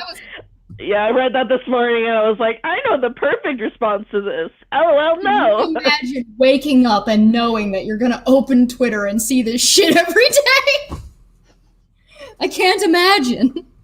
Holy cow. All right, so let's hit up a couple of the questions. Ilya Moon, hi Ilya, asks, can all of you be my polyamorous girlfriends? Yes. Golden? Yeah? No? Me? Polyamorous girlfriends? No. I no. New Zealand's still conservative. My society is still conservative a lot. Yeah. Oh, you're not allowed. Am I? I don't see why not. Hold on. Okay. I just had a brain fart. Sorry. Money just died for a second there. She slipped into that murder. Yeah, I was still thinking about that. I'm like, how do you make that connection? I'm just still trying to fathom my brains. And yeah, okay. Can you repeat that question for me? Sorry about that. Can all of you be my polyamorous girlfriends? And who asked that question? Was that? Ilya Moon. I'll think about it. I'll think So about you've got a definite yes, you've got a maybe. We can't get Sweet's answer right now. Hopefully she'll come back later when she doesn't have a headache, and I'm pretty sure we're already dating. All right, Mr. Sirius asks, are you able to walk while eating a gobstopper? What's that? It's a big candy. It's about this, well, depending. Some of them are smaller and some of them are big. It's a big circle ball that you can just pop in your mouth and suck on. He's asking if you can walk and suck a balls at the same time. Yeah, I can do that. Yeah. What about you? Once, can you do that? I definitely can do that. I'm so confused by this question. I'm a tiny person. It's a pun. I'm goblin. I'm small. I am small. That was so cute. I loved it. Pussy. Those are like the best art things. I love it. You can't stop the gob. And I mean that as in my mouth and also me, the person. God's Auditor has a question for you, Golden, and I don't... Forgive me if I say this wrong. You may or may not need to write it down. Are you ready? Okay. A block with a mass of M1 hangs from a rope that is extended over an ideal pulley and attached to a second block with mass M2 that sits on a ledge at an angle of 20 degrees. If M1 equals 6.50 kilograms M2 equals 3.75 kilograms, and the magnitude of acceleration of the blocks is 0.160 m per second. 2. What is the magnitude of the kinetic frictional force between M2 and the ledge? Seriously? You want me to calculate all that right now? I'll kill you. Somebody's asking help. 4. The answer is 4. Somebody's asking for help with their physics homework. Physics homework. You need to pay me to help you with your physics homework. That's fair. I think that's a perfectly fair answer. The answer is about 350. Yeah, that's $35 an hour. Thank you very much for helping you with physics. Nothing else. Apparently, I'm being told Boole says the answer is 42. Apparently, I did see that question. 3 hours. Oh yeah, I saw that. If it's not said with a British accent, it's not right. 42. 32. M2 and the ledge. Okay. Did you find it? Yeah, I found it. You want me to put it in the chat? No, I found it. Yeah. Don't worry. It's like I can do the calculations if you want, but I'm not in the mood right now for that. Okay, well it's due in 3 hours. Will you be in the mood within 3 hours? No, I will be playing my football in 3 hours. Thank you very much. So I'll be in something else. Okay, how about you tell us what the formula is? Come on, man. I don't remember it off my head. Sorry. Well, that's fine. Yeah, that's me. I follow the Einstein thing. Like if I can find it in a book, I don't keep it in my brains. I got you, God's auditor. I got you. In the meantime, Kiki asked us, how long did it take for each of you to trust one another, with it beginning as internet friendships? What do you think, Once? You want to start? I don't know. I really didn't have a hesitation period. I just kind of started trusting everybody right away. I don't know. I just really trusting and got lucky. Yeah, I mean, when it comes to planning on physically meeting somebody, that does take a little bit longer. But when it comes to an actual relationship, the friendship itself was pretty simple and pretty easy. I mean, you can basically just get to know people on the streams and listen to the things that they've said on the streams, and Yeah, when you get people like us, we're very public, so a lot of what we're doing is very visible. So it's really easy to find out whether or not you're going to like us as people and then kind of go from there. But if you're talking about people that don't have that kind of an interaction or don't have that kind of thing, then yeah, it can take some time. It kind of depends on how much you trust them or what you're trusting them with. So we might not know, I don't know Golden's address. Yes, yeah. But does that mean she doesn't trust me? No, it just means that I have no use for that information. Yeah, exactly.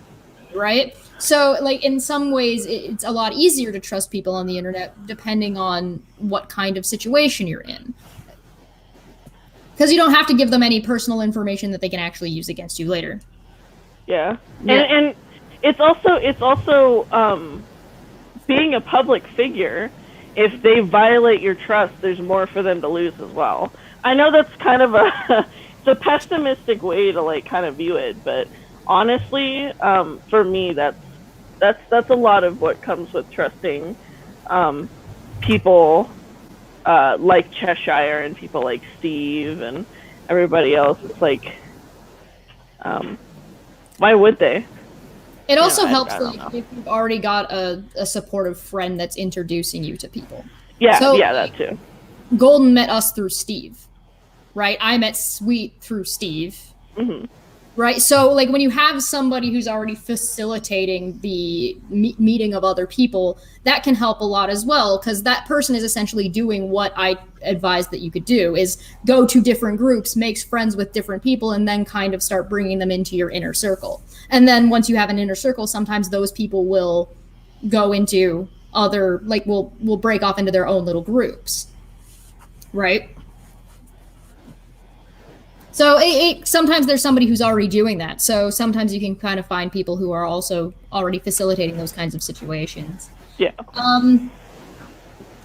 Moon asks, Ilya asks, how do we promote healthy conversation between women with less competition?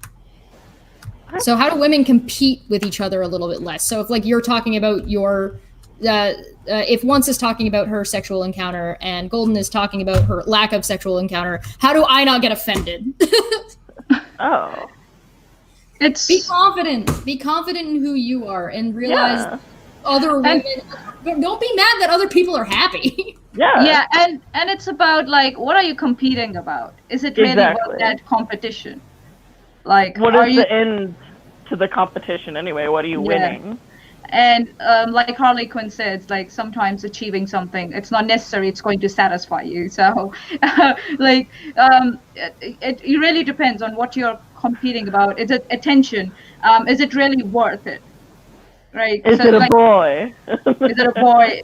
And if that boy is juggling 3 women around and is enjoying that they're fighting amongst themselves for his attention, is he really worth it? Just think about that. The answer is always no. And I think that might be a good way to also approach other women. If you're in a conversation and you find that, and you're not feeling competitive, but this other woman is coming across as competitive, ask them. Just say, hey, are you feeling kind of like competitive about this? Like, are we competing for this thing? Like, or if I feel like you're trying to compete with me and I don't know what the competition is, what are we fighting on? What are we trying to, can we work past that? And it might be difficult to find a way to navigate kind of how to ask that question, but it might be an idea to kind of try and maybe figure that out without being accusatory, and then in which case you can kind of grow the friendship and realize that you don't need to compete with each other, rather than it turning into a fight when it doesn't need to. Yeah. And sometimes, not all the time, but sometimes you taking a step back can help the situation too. Sometimes someone's very eager to talk and we just take it, oh, she's competing with me or something like that. Sometimes stepping back is actually helpful for everyone in the conversation, and there's no harm. You're not losing a game or any competition if you step back. So it's important to listen. Yeah, but if they're interrupting you again and again when you're telling your story, then you might want to talk to them and say, like Chess told Nikki, I'll finish with this one, then we will go to yours. And and I'm not saying Nikki was interrupting again and again, but that's a conversation they had where they decided the course of action without offending anyone, and still telling each other stories. So yeah, you have to talk sometimes with each other. Yeah. It's about open communication, and don't get too upset right out the gate.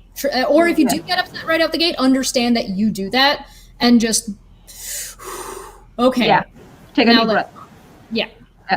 And then find out if maybe there's an external force that's causing it. It might not be her, it might not be you. Maybe there is some third party that is actually trying to play you against each other. That happens. Yeah.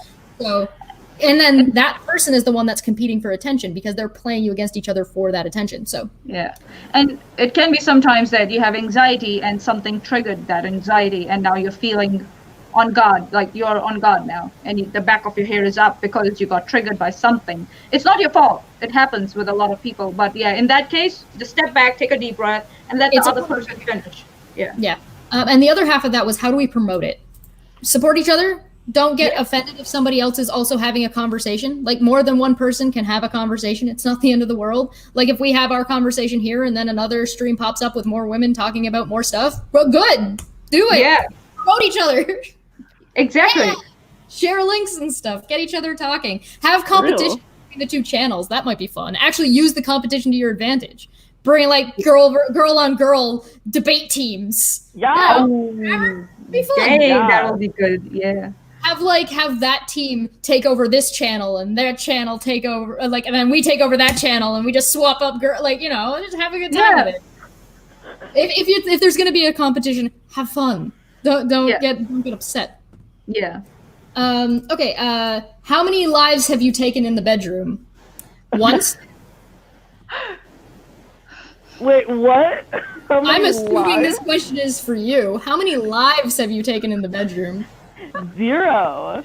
Although I'm pretty- I have sent somebody to the hospital with dehydration. Ooh. Yeah, Oh, dang it. it's pretty bad. I was gonna say I've definitely seen some spirits leave some bodies. Oh, nice. You know how men like to sound when they, do their thing.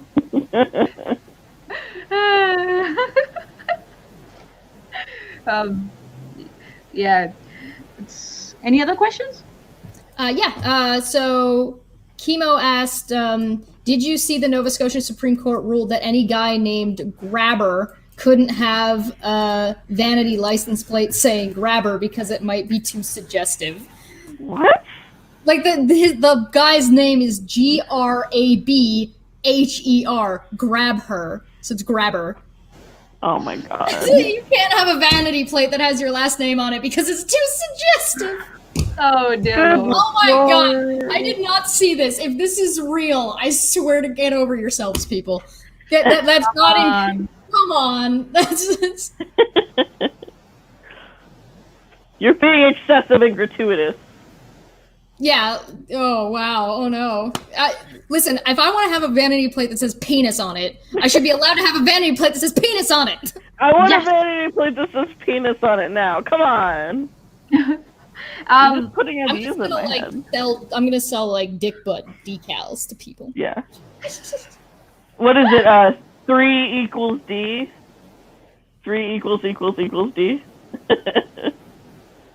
So Kiki says that they've been trusting recently on the internet, and they think they're building a bond, and then she ultimately ended up trolling and going low, which is disappointing. But I don't want to lose the whole group.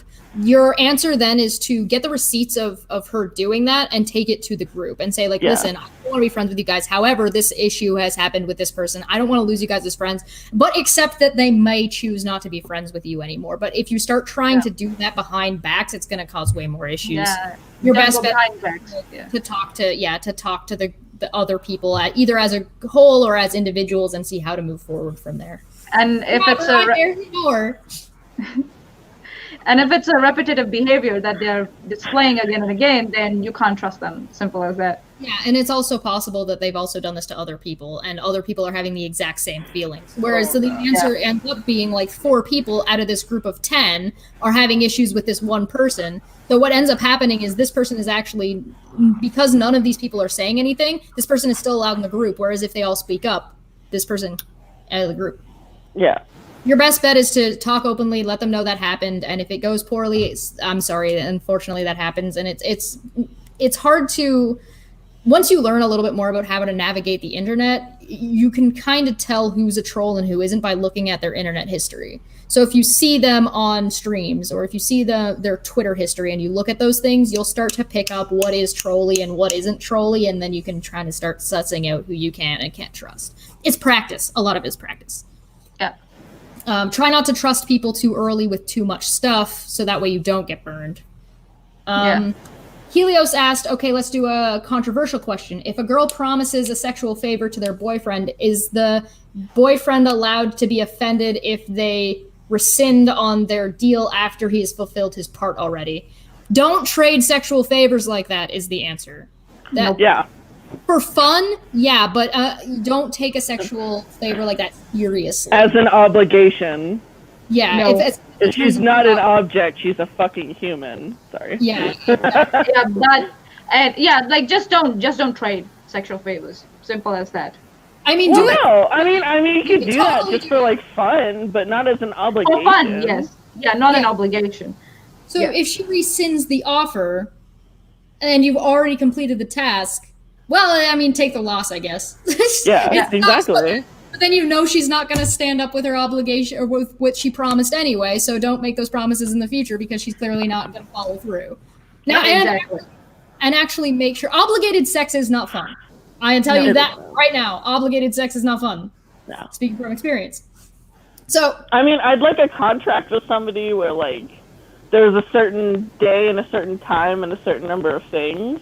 But that's, like, that's BDSM related. Yeah, there are times where you'll have like a contract where you're trying to do something, you're trying to accomplish something, but you're already agreed to that thing, and you can cancel those plans. Canceling plans is not.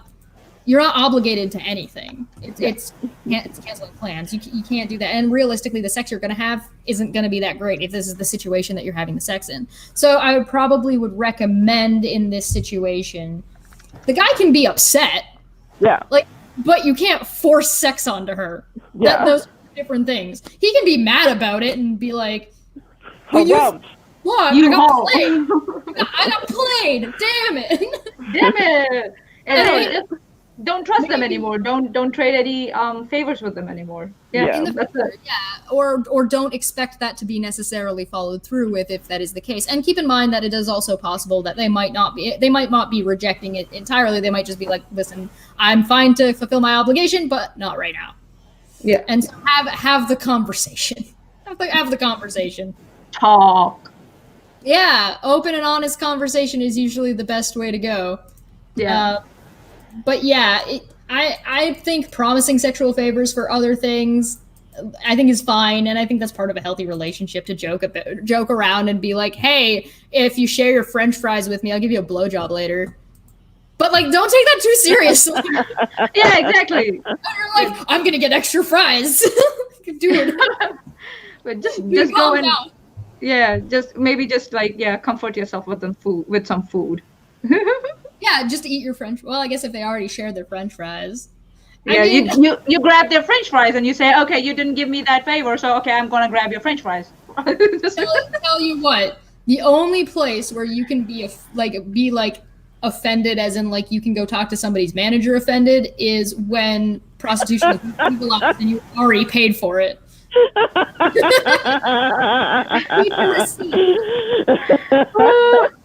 That's a good one. That's a really good one. I think we're good to wrap up on that one. Once, do you want to go first, and we'll each take turns and wrap us up and take us out? Yes, of course. I'm not good at ending things or saying words, but bye, everybody. Find me on Twitter at the Serrated Kiss. I post a lot of thirsty, hoe stuff, and I like to answer questions about BDSM and share my experiences and basically just my journey. So this was fun, of course. Thank you so much for hosting, Chesh. And I love you guys. I love you, Golden. And I love you, Sweet Heathen, even though you left me. Oh. No, but for real, I hope Sweet starts to feel better. I know what it's like to feel sick and stuff, so yeah. Bye, guys. Bye. So, yeah, thanks, Jesh, for having us once more. This is fun. I like it so much. And, yeah, just look after each other, have each other's back, and, look out for each other. And don't get disturbed by trolls. Just be sorry for them, and then just have a laugh at them. And yeah, there will be entitled people out there who think that they're entitled to your time and your smiles and everything. Just be confident enough to just give them the the middle finger and go about your day happily. I know it takes time to find strength and to find that strength in yourself and in your character, but you will get there. Don't worry, guys. Yep, with that, peace out. All right. Well, I think that was a pretty good stream. It's unfortunate that Sweet left us. She was not feeling. We will be doing this again next month. The second. Why do I say first? Second Tuesday of every month, 9:30 p.m. EST is that time of the month. So we will be back with this show again. Hopefully, we will have all four of us, as we have all committed to the time. Unless somebody gets sick, and that sucks. But we'll be back next month.